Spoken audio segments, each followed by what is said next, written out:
हाय, good evening सर्वांना. आज आपण एक खूप चांगल्या एका टॉपिकवर बोलतोय. एक चांगल्या व्यायामावर बोलणार आहोत. आता मी ज्या पोझिशन मध्ये बसलोय, वज्रासन मध्ये बसलोय, बऱ्याच लोकांना बसता येत नाही भावांनो बहिणींनो.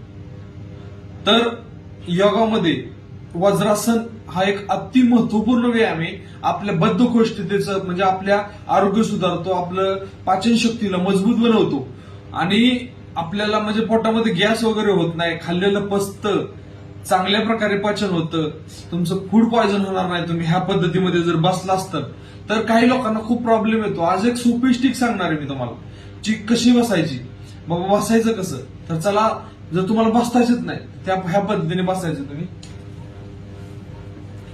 आता हे तुम्ही बघा, आता तुम्हाला असं बसायला प्रॉब्लेम येतोय तर तुम्ही पायाखाली उशी ठेवा. हे बघा, हे पहा, आरामशीर बसू शकता, आरामशीर बसू शकता.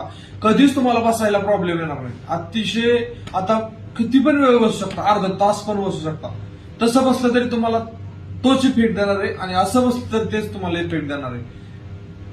तर तुमचा हे वज्रासन मध्ये थांबले नाही, तुम्ही रोजचं 5 ते 10 मिनिटं तुम्ही वज्रासन मध्ये थांबा जेवल्यानंतर.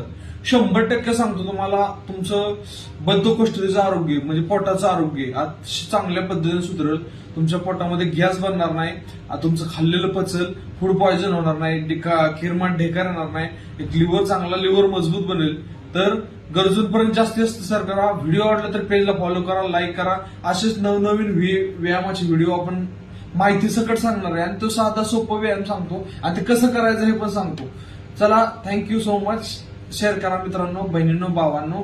हा व्यायाम तुम्ही महिला करू शकतात, पुरुष करू शकतात, वयोवृद्ध माणसं करू शकतात आणि लहान मुलंही करू शकतात. ज्यांना खरंच बाबा म्हणजे काही गोष्टींचं बाबा प्रॉब्लेम आहे त्यांनी नक्की करा. धन्यवाद.